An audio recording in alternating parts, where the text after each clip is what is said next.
ಇವತ್ತು ಈ ಕಾರ್ಪೊರೇಟರ್ ಆಗಿ ಇರಬಾರ್ದು, ಇನ್ನು ಮುಂದಿನ ದಿನದಲ್ಲಿ ಭಗವಂತ ಅವ್ರಿಗೆ ಒಳ್ಳೆ ಉನ್ನತ ಸ್ಥಾನ ಸಿಗಲಿ ಅಂತೇಳಿ ಇವತ್ತು ಅವರು ಹುಟ್ಟುಹಬ್ಬದ ಎಲ್ಲರೂ ಅವರು ದೇಶಕ್ಕೆ ಮುಂದಿನ ದಿನದಲ್ಲಿ ಎಲ್ಲಾದರೂ ಅವಕಾಶ ಆದಾಗ ಒಂದು ಶಾಸಕರಾಗಿ, ಯಾಕೆಂದರೆ ಇವತ್ತು ನೀವು ಸಮಾಜ ಸೇವೆ ಮಾಡುವಂಥವರು ಬೇಕು. ಹಾಗಾಗಿ ಎಲ್ಲದಕ್ಕಿಂತ ಮುಖ್ಯ ಆಯುಷು ಆರೋಗ್ಯವನ್ನು ಕೊಟ್ಟು ಎಲ್ಲ ರಾಜಕೀಯದಲ್ಲಿ ಎತ್ತರದಿಂದ ಒಳ್ಳೆಯ ಉನ್ನತ ಸ್ಥಾನ ಸಿಗಲಿ ಅಂತೇಳಿ ಭಗವಂತನ ಬೇಡ್ತೀವಿ. ಓಕೆ.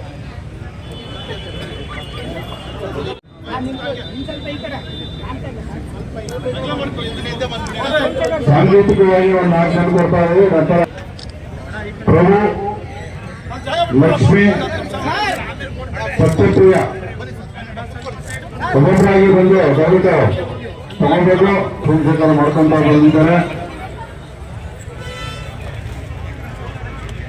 ಸಂತೋಷಣ ಬರಬೇಡಿ.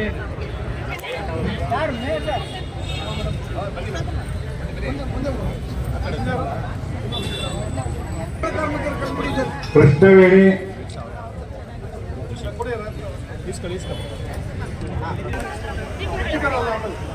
ಪೌರ ಕಾರ್ಮಿಕರು ಒಂದು 4 ಜನ ಬನ್ನಿ.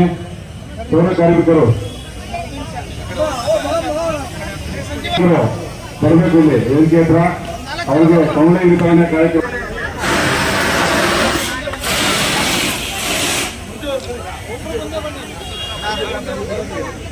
ದಕ್ಷಿಣ ಜಿಲ್ಲಾ ಕಾರ್ಯದರ್ಶಿಯಾಗಿ ನೇಮಕಗೊಂಡಿರುವಂತಹ ಮಂಡಲದ ಮಾಜಿ ಅಧ್ಯಕ್ಷರಾದಂತಹ ಮಂಜುನಾಥ್ ರೆಡ್ಡಿ ಅವರು ಹಾಗೂ ವಾರ್ಡಿನ ಅಧ್ಯಕ್ಷರಾದಂತಹ ಮುಂಜೆಯವರು ಅವರೆಲ್ಲ ಸ್ನೇಹಿತರು ಸಹ ಈ ಕಾರ್ಯಕ್ರಮಕ್ಕೆ ಆಗಮಿಸ್ತಾ ಇದ್ದಾರೆ. ಅವರಿಗೆ ತುಂಬ ಹೃದಯದ ಸ್ವಾಗತವನ್ನ ಕೋರ್ತಾ ಇದ್ದೀವಿ.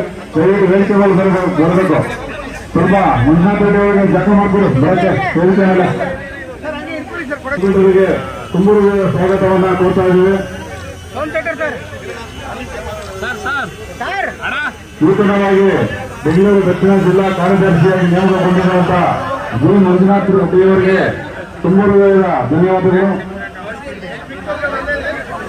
ಎಲ್ಲರಿಗೂ ಕೊಡ್ತೇವೆ. ಈಗ ನಮ್ಮ ರಾಜಶೇಖರ್ ಹಾಸ್ಪಿಟಲ್ನ ಮಾಲೀಕರಾದಂತಹ ಶ್ರೀಮತಿ ಸುಧಾ ಸೋಮೇಶ್ವರಿ ಮತ್ತು ಸಿಬ್ಬಂದಿಗಳೆಲ್ಲರೂ ಬಂದಿದ್ದಾರೆ.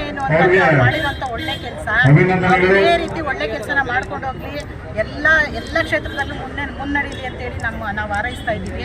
ಅವ್ರಿಗೆ ಮತ್ತೊಮ್ಮೆ ಹುಟ್ಟುಹಬ್ಬದ ಆರ್ಥಿಕ ಶುಭಾಶಯಗಳು. ಅವ್ರ ಆರೋಗ್ಯ ಐಶ್ವರ್ಯ ಎಲ್ಲ ಕೊಟ್ಟು ದೇವರು ಅವ್ರನ್ನ ಚೆನ್ನಾಗಿ ಕಾಪಾಡಲಿ ಅಂತ ಕೇಳ್ತಾರೆ. ಆಸೆನೂ ಅದೇನೆ. ಅವ್ರು ಈಗ ಮಾಡ್ತಾ ಇರೋಂಥ ಕೆಲಸ ತುಂಬ ಮಾಡಿದ್ದಾರೆ. ಮೇಯರು ಮಾಡಲ್ಲ, ಎಂಥ MLA ಮಾಡಲ್ಲ, ಅಂಥ ಕೆಲಸನ ಅವರು ನಮ್ಮ ಕ್ಷೇತ್ರಕ್ಕೆ ಮಾಡಿದ್ದಾರೆ. ದಯವಿಟ್ಟು ಅವ್ರು MLA ಆಗ್ತಾರೆ ಅಂದರೆ ನಮ್ಮಂತ ಖುಷಿ ಪಡೋಂಥವ್ರು ಬೇರೆ ಯಾರೂ ಇಲ್ಲ. ದಯವಿಟ್ಟು ಅವ್ರು ಆಗಲಿ ಅಂತೇಳಿ ನಮ್ಮ ಸಹಕಾರ, ನಮ್ಮೆಲ್ಲರ ಸಹಕಾರನೂ ಖಂಡಿತ ಇರುತ್ತೆ. ನಿಜವಾಗ್ಲೂ ನಮಗೆ ಖುಷಿಯಾಗಿದೆ. ಅವ್ರು ಈ ಥರ ಬೆಳೆದಿರೋದು ನಮಗೆ ಸಂತೋಷದ ವಿಷಯ. ಧನ್ಯವಾದ.